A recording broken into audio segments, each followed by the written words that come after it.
Good afternoon, fellow adventurers. That's right, it's Friday. And on Fridays, do you know what happens at 1 o'clock?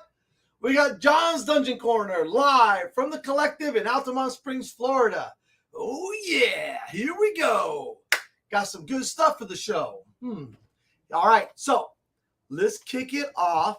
Hey, Sarah, happy Friday. And welcome back to Florida. Sarah's in Florida, by the way, everybody. She's going to come out in June and co-host the show with me, right, Sarah? She had to be working today, so she couldn't make it out, but that's all right. She has promised me that she will come out and co-host. And we will do a show together. Oh, yeah. So anyway, yesterday, let's get this out the way. Yes, I went out to MegaCon yesterday, and it was a lot of fun. I met up with my friends and family, Sarah and Antonio and JB and 50 Cent. Shout out to 50 Cent. He was here Wednesday during the D&D game. And Jason and JB. We had a lot of fun. Chrissy's friend, and a whole bunch of people I met out there. It was a lot of fun. Picked up a couple things, including this cool t-shirt of Tiamat. Look at that. That's crazy. Front and back. Tiamat for the win today. That's right. Got to wear a D&D shirt on D&D on the Dungeon Corner, you know it, because it's all things D&D. Yeah. All right. So what's hot? What's not? I'll tell you what's hot, because everything's hot. This week, we got in Mordenkainen presents The Monsters of the Multiverse. This is really, really a must-have. I'm going to tell you what. If you've ever been looking for those monsters and where they come from, and it's just really neat.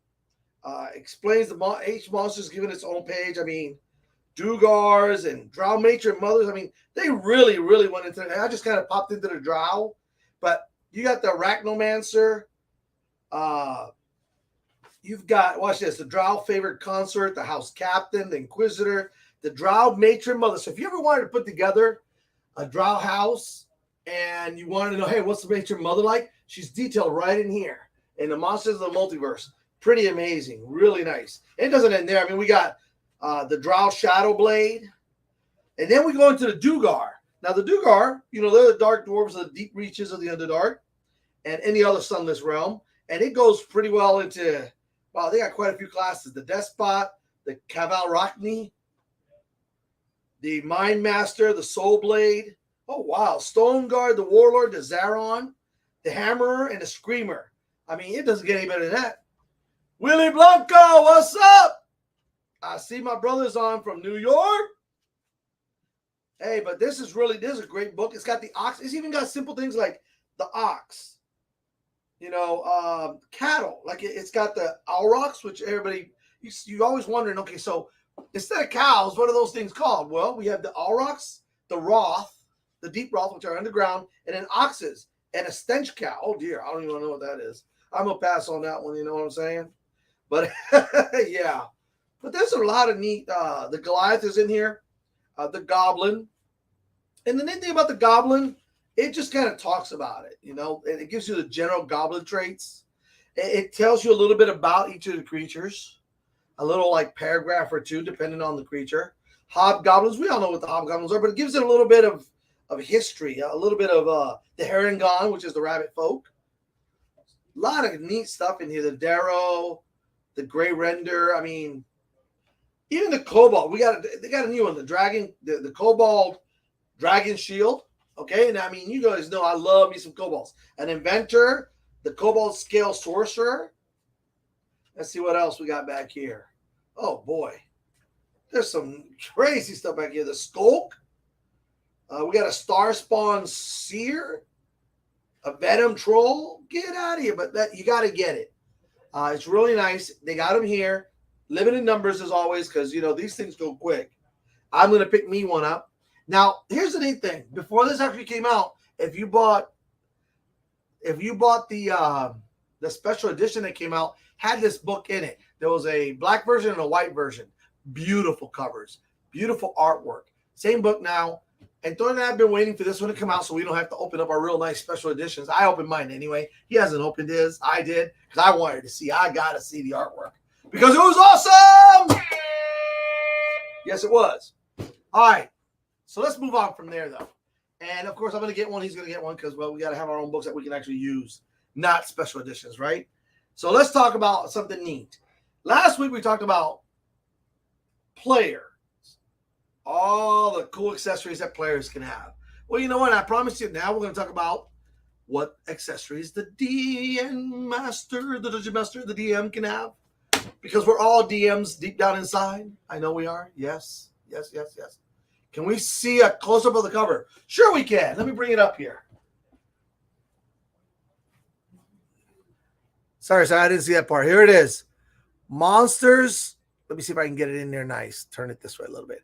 Monsters. Oh, turn it this way. Monsters of the Multiverse. Mordenkainen presents Monsters of the Multiverse, a bestiary of wonderful friends and foes for the world's greatest role-playing game. Oh, yeah. And what is it? Dungeons and Dragons.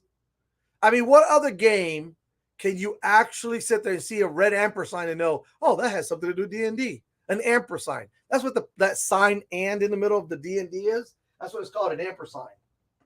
Right? Crazy. You see that red ampersand in there and you immediately know, oh, yeah, it has something to do with Dungeons and Dragons. That's how popular that game is. So, yeah, I'm loving it. All right, let's talk about chuletas on a stick. Oh, I love it. How real world intrudes upon my D&D world. Chuletas on a stick are good. If you're ever wondering what it is, we'll talk about it. Ask me about it. But not on the show. We're talking all things D&D. Although chuletas on a stick could be a meal that the adventurers make over a campfire, or that may be served in a specialty diner or inn somewhere. I got to think about that one. Yeah. All right, let's talk about accessories. Other than, of course, Mordenkainen's Monsters of the Multiverse. All right, so the maps, we got to have an idea where we're playing. That's important, right? So I brought out a couple things that'll help us. Of course, here's the blank. These are the battle maps. They're blank and they come in all sizes. This is one of the small ones. They all have 1-inch X's on them. Okay. And you can use dry erase markers on them and you can use wet erase markers on them. This was 23.5 by 26 vinyl game mat. Okay. The big one, which is called the Mega Mat. This was a little bit bigger. This was 34.5 inches by 48 inches. Really nice, really nice. Basically almost like a 3x4. Okay, this is really nice. You can draw on it. You can do your dungeon as you go. Like I said, you can draw it all out as you wish. Or, another way that this can be done is you could draw it out here as you're going and then have the players mapping it on a piece of graph paper. We used to do that all the time, But you just sometimes don't have time for that, or you want to use something that's pre-made in that. And, of course, that's where these wonderful Pathfinder books, they're by Pathfinder, but you know what? They can use for anything. I use them for Dungeons & Dragons. I love them. I must have about 30, 40 of these crazy maps, which are awesome. They're wet and dry erase and permanent marker erase from the mat. You can actually use any of those. Okay, you just got to make sure you wipe it down. That's all. So here's a swamp. If you want a location, all right, here's a swamp. It has a front and back. Really nice. Now, sometimes you can't see things very well. I don't have an assistant today. That's a rarity that I have one. But, got to come down to the store. I want you to come down here and take a look at things because there's so many of them. I'm only going to show you 3. Why? Because 3 is my favorite number, and three of a kind is a good thing to have. All right. And yes, I know somebody's going to say 4 of a kind is better, but only if you're playing poker. All righty, here we go. And here's a Dragon's Lair. This is actually one of the newer ones that have come out lately, or it might just maybe one that I haven't seen before. But like I said, every single one of them has a front and a back. Dungeon Masters, these are awesome to have if you just want to do something quick. And of course, now this is one of my favorite ones, the Ghost Town. I have one of these. It's awesome because it shows on the one side, the front, it shows the buildings from a top view. And then on the flippy side, it shows it destroyed. So you can use it one of 2 ways. You can use it as a regular town. Hey, let's go visit a village or a town. And on the back side, it shows it ruined with a big old crevice in the middle of it, something that's opened up a chasm in it in the middle of town. Whoa, what would that be? Who's strong enough to do that? All right. So that's a little bit of some there on location and map boards and mats. And remember, I've shown you all kinds of books that actually open up into different terrain. I mean, there's these big books of terrain that we have here. They are all awesome. I'm not going to bring everything out because I could be here all day talking about all the accessories, just like I could have for the players. I'm just kind of touching on things and reminding you that there's a lot of accessories out there that can make your life easier, DMs. Okay, now, I like this. I bought this, and I have plenty of them. You know, a lot of people say, hey, well, gee, don't I have enough screens? I said, but this Dungeoneering, this Dungeon Master's screen, it's a dungeon kit. It's really nice. It has a dry erase sheet, and it has all the action that you can take in combat, okay? And then a numbered grid on the other side in case you want to do something really quick. It's got 36 cards, and I talked about this before. You can deal out a random dungeon with an interlocking map session if you just want to kind of put things together and go, you know what? This is going to be a quick session. Let's just use this dungeon here. Okay? It's got 27 reference cards that track conditions, initiative, and other things. And it has a really nice box. Plus, it's got a really beautiful Dungeon Master screen. It's gorgeous. I love artwork. You know, you guys, I'm all about the artwork. Artwork. And I just love it. Everything that comes out with Dungeons and Dragons, everything that I have, one of the first things that attracts me, and that's why Sarah said, hey, can I see the cover? The covers, the inside artwork, beautiful, colorful, you know. Okay, so that goes that. Now let's talk about one more thing here. I kind of skipped over, but I talk about miniatures a lot. This is really neat. This is my Pathfinder Battles. It's called the Rusty Dragon Inn, which is one of their famous inns in the Pathfinder world. This one is completely, I can't really show you because it kind of shows here. I'm going to come up there. It only shows like the tavern bar part of it, but it's got tables and that in it. It's really neat. It comes fully painted with all the accessories in it already. And it was one of their premium figures. I think this may be the only one that we have left here in the store. All right. So there it is. Okay. The Rusty Dragon Inn. It's a nice little scenario. And you guys know me. All my adventures start out in a tavern. I just love it. It may be cliche, maybe this, maybe that, but I love the whole tavern and inn scenes. I think it gives you a chance to, if you want the players to kind of have a choice as to what they do, and you can, you know, however, I love that. And I'll sit them down and they'll hear rumors and they'll come and talk to the people there. I have an adventurers guild that runs through the Eldritch Kingdoms, and certain inns have full-fledged guilds, whereas others have just little like posts that you can go, and they have a bulletin board up there with all kinds of different contracts that they can take and what they're supposed to do and who they're supposed to talk to. So the inn has always served as more than just a place that, oh, let's go hear rumors. For me, it's like a hub. Now, I've always used it as a hub. I will always continue to use it as a hub. I just love it. All right. So that's for the inn, and you can kind of set that up. And you don't need a big space. You just a little map board and set things down and go from there. Now, let's talk about some of the things. Of course, we've talked about this before. The starter set, DMs. This is great if you're just starting out and you want to keep it simple and you want to kind of wean your way into Dungeon Mastery. It is a great box to start with. It gives you everything you need to run the Phandalin adventure, which is awesome. Okay. It's really nice. And then, of course, if you wanted to, and I've told you about this one also, the Essentials Kit, which has the map, which flips over and shows the Sword Coast on one side and the Phandelver on the other. It has a nice screen. It has more dice. The other one has dice, booklets, character sheets that you can create your own characters on. Of course, we have the Dungeon Master's Guide, the Monster Manual, and the Player's Handbook. Those are like the staples of Dungeons and Dragons. They've been around, and they've been reprinted here and there and really updated and made to look purty. Purty monsters. They kill better, they say. I don't know. Maybe not. Or maybe we don't want purty monsters so we can kill them. I'm not sure. It depends on how you feel about that whole thing. So talking about location, though, the Warlock tiles. You know, we went from map boards, little maps. Actually, we went from not having anything to having these gridded maps that we drew stuff on, paper maps, tiles, you know, the cardboard tiles. And now we have all these wonderful 3D Warlock tiles, and they come in all kinds of shapes. Like I said, I brought them all out once and kind of told you, you can start at the inn, which is located in a town square. So there's an inn Warlock tiles. There's a town square Warlock tiles.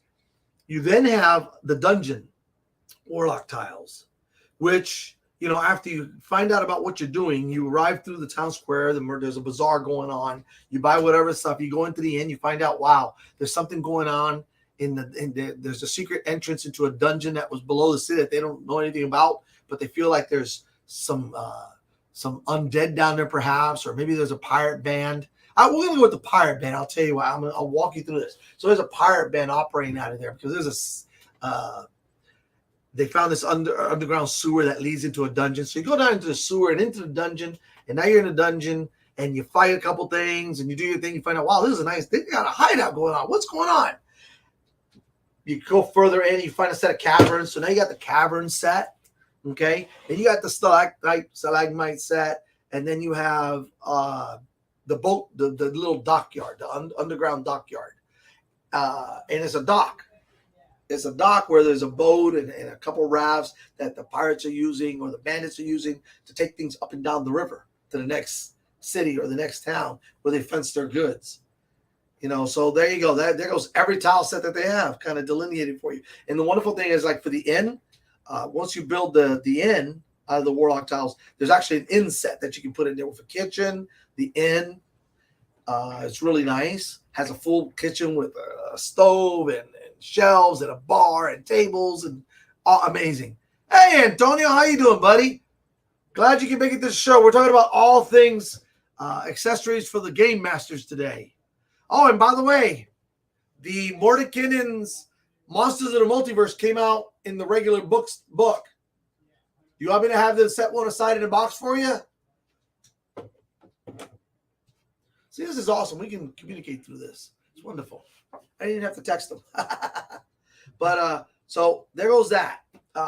You can, and then I'm always trying to help out. It's good to get the word out, So the cavern set's really nice. Yes, please. Gotcha, bud. I'll put one in the box for you. But the cavern set's really wonderful. It has these bridges on it.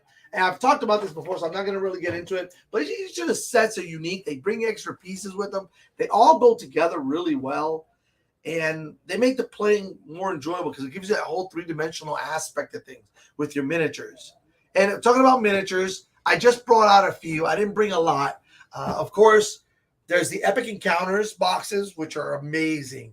This one has 20 miniatures in it. It has a map board, has a game book in it, character sheets, has everything in it. This one has 20. This one happens to be the Arena of the Undead Horde. So guess what's in it? Undead, yes. It's got skeletons and ghouls and these huge creatures. It's just crazy. And they're all in 7 different scopes, and they're awesome. You're not going to find those scopes anywhere else. These are unique to Epic Encounters. And they have orcs and goblins and kobolds. They even have these snake people.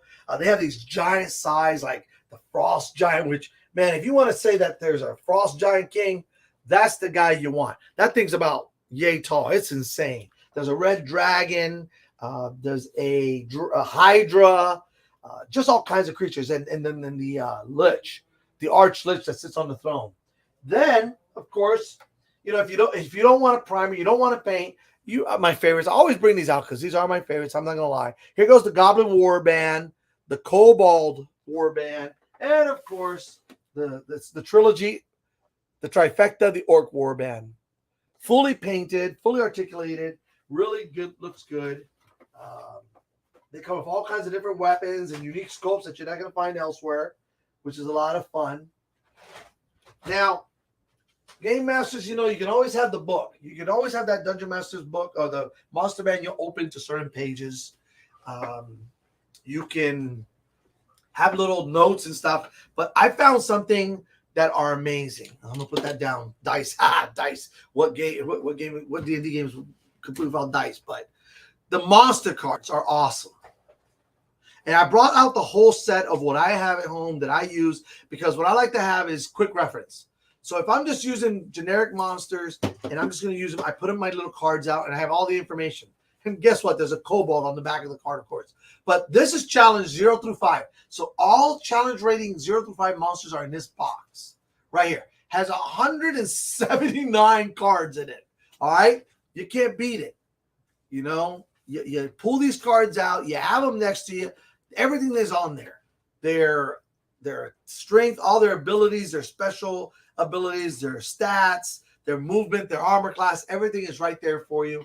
You can put them in a little binder, in a folder, and man, it just saves you so much time having to go back. You have everything right in front of you. I would suggest just, and I love it because the collective is your one-stop shopping place. So if you want to use these cards and you want to put them in a portfolio, instead of going somewhere again, they have colored portfolios. You want a favorite color. If you got some kind of character that you like, they got character ones. You can build your own portfolios. So that's wonderful. And everything's right here. Like I said, one-stop shopping. This is better than Amazon, people. Here, you get to pick it up, touch it, feel it, rub it a little bit, show it some love, and there you go. And take it home with you right then and there. Oh, yeah, you can't beat that. And stamps. Ooh, what is it? I'm going to tell you about stamps. I've told you about stamps. I ain't going to tell you about stamps today. Well, okay. So I'm going to tell you about stamps maybe at the end of the show. Remind me, somebody. All right. So, Monster Cards Challenge 6 through 16. When they get up a little bit in levels, you want to present them with a challenge. Like right here, a Glabrezu demon, throw a demon at them. Oh, boy. Anyway, or Fire Giant. That's on the back, too. But this is your 6th through 16th level challenge ratings. All right? And we've talked about challenge ratings, so we're not going to do that today because I'm telling you about accessories. And then, of course, they came out with the pack that I thought was like the bomb diggity. The Epic Monster Cards. Ha ha. Oh, yeah. This sucker has liches and everything under the sun in it. And when you run into this one has 77. The 6 through 16 has 74. All right? So that's quite a few cards. When you put this whole set together, you're looking at well over 300 cards. Just about every monster in the monster manual. And it's nice because it's by challenge rating. So when you're looking for something for a challenge rating of 1 or 4 or 5, you can go through the first box. If you want to mix in something later on with like a challenge rating of 7 with some 3s, you can do that and build your adventure. You can build out your entire adventure for the day in cards. Really nice. So then, now, this is a set that hasn't been out very long because I don't remember. I bought it when it came out. It wasn't that long ago. This one contains 182 cards. This is your creature and NPC cards. And in here, there's all kinds of cool NPCs. Like there's a giant spider in here. There's all kinds of like generic stuff. Like there's like, oh my gosh, what was it? The horses and that kind of stuff. Anything like that. And then you got like a bandit captain in here. They're all NPCs that are in the Monster Manual Volo's Guide.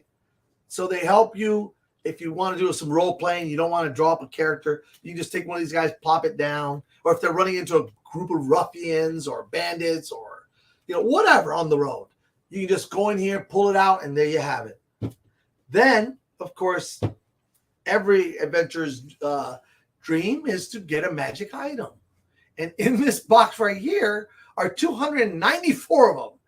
And they come fully with really cool artwork on the front. And here we go. I'm going to bring it up a little bit because I really like these. I have this set and I really enjoy it. Look at that. Now, there we go. That one right here.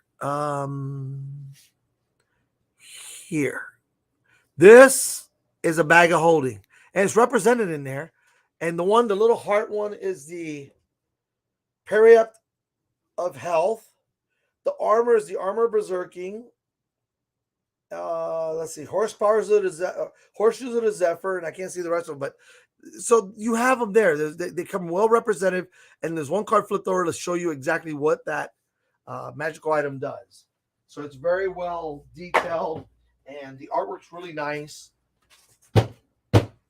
I've always enjoyed all the accessories that I have, and I have tons of them, and I may not use them. Look, I don't use them every time I sit down to Game Master. I don't use everything. That'd be kind of crazy. That session would take forever. But I have what I need in order to make the game enjoyable. And I'm not saying that you need any of these. I'm not saying that you need all of these. I'm saying that they are here to help you make the game. Sometimes it's a little more manageable. Sometimes it's just a little more aesthetic. Sometimes it's just fun. You add a little piece. You add the miniatures in there, and it gives it a different look. You build a cavern, and they're in the caverns, and you don't see that a lot. Not back in the day when we first started playing. I wish there had been things like this. This has all come about in the last decade, really, where D&D has kind of made another resurgence, and it came out with all these neat miniatures, pre-painted miniatures, box sets of miniatures with 20 miniatures in it. I mean, that's great. Okay, you've got all these map boards that are already made out, or these warlock tiles that give you that three-dimensional look, and it's just fun to build. I love just building. I built a tavern that was, in game terms, after I got them building, I was telling Brendan here, it's over 13,000 square feet. And I built this tavern. I put all the stuff in it. I was like, yeah, it was so cool. In fact, I might bring a picture of it sometime, blow it up, and let you guys see it. It is so cool. And actually, what I did was I mixed it with one of the map boards, because there's a map board that has the stables and like a wall around it and has like the end part of it. And it's 2 stories. I made it 2 stories. And that's where I sit my miniature, the warlock tiles on half of it, so that the front half is nothing but the board itself. And then the back part, the inn itself, is actually the warlock tiles. So it looks really, really cool. Actually, that's the inn, the Dragonsong Inn in the town of Dragonsong. So then, of course, there's dice. Hey, look, you can never have enough dice. And here they have such a great selection. Watch. So we got cubes of D6s that can be used for miniature wargaming also, but, for rolling up multiple characters. DM, there's nothing wrong with having a couple of these cubes around in case you're starting a game.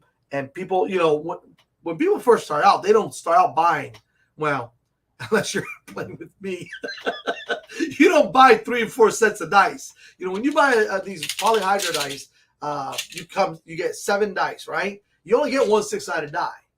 But if you're rolling the character and you're rolling 4d6 and keeping the highest 3, well, you need more than 1. You don't want them rolling 4 times and then 4 times. That's 48 rolls they have to make.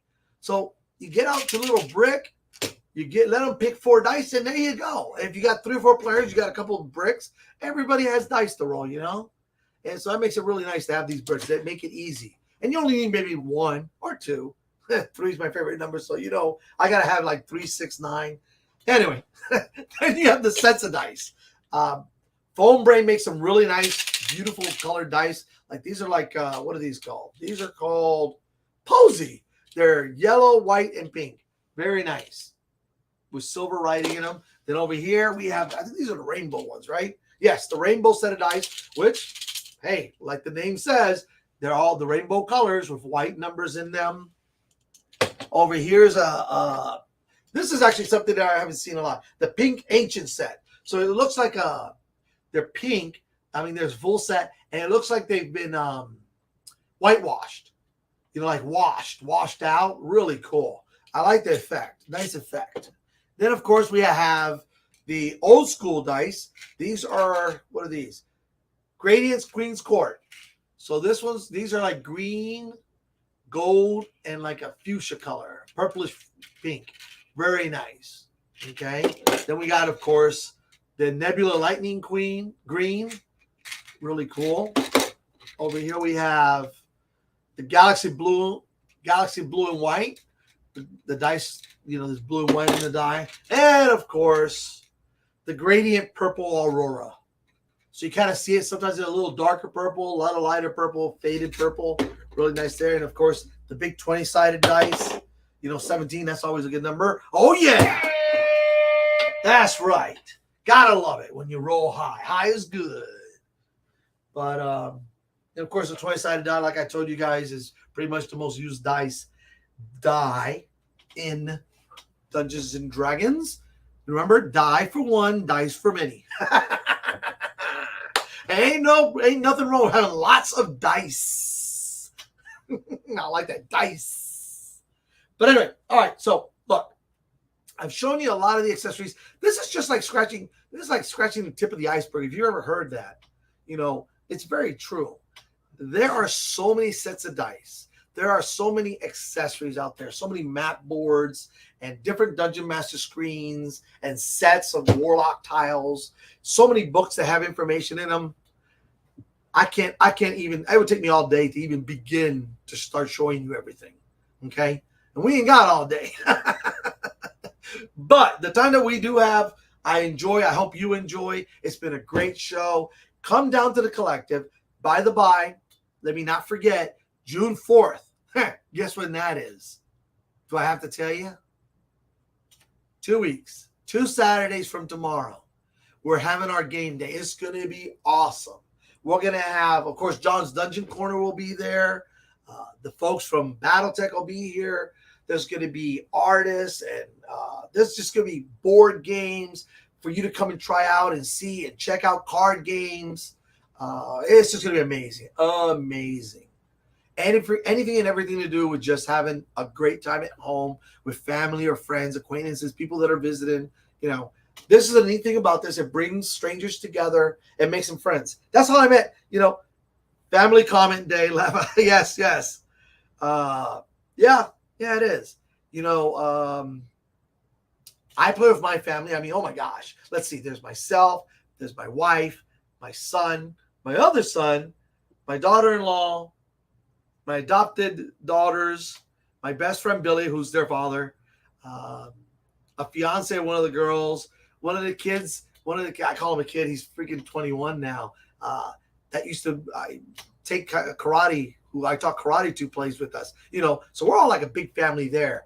And here I came and I started running a game with Antonio, and we met JB and we met Jason and Chrissy, and now we're all really good friends, and we hang out at MegaCon, and we go to movies together. We go to dinner here and there when time allows, It's just really cool. And all that happened here. And the Collective, it's a community. I met them here at the Collective. If I hadn't been here, I would have never met them. And I met this guy. We call him 50 Cent. His name is Robbie. He's kind of moved away from us, but I met him at the auction on Wednesdays, which was really a neat thing. And we used to clown around. Now we're friends, and that's the way it is. And these games bring you together and sometimes keep you together. Okay? My brother plays. He's played via Zoom from New York. He's come down here. You guys have met him on the show. So it's a lot of fun. And the more people you involve, the more fun it gets. And it all begins with just getting together to play a game. And that's what game day is all about. So you got to be here. You need to be here. Even if you don't get into any of the games, just kind of meet some of the people and share some laughs, share some stories, and have a good time. So with that being said, as always, may the road rise up to meet your feet, and may all your adventures be successful. This is John from John's Dungeon Corner at the Collective in Altamont Springs, Florida, saying have a wonderful weekend, and I will see you, when I see ya. See ya.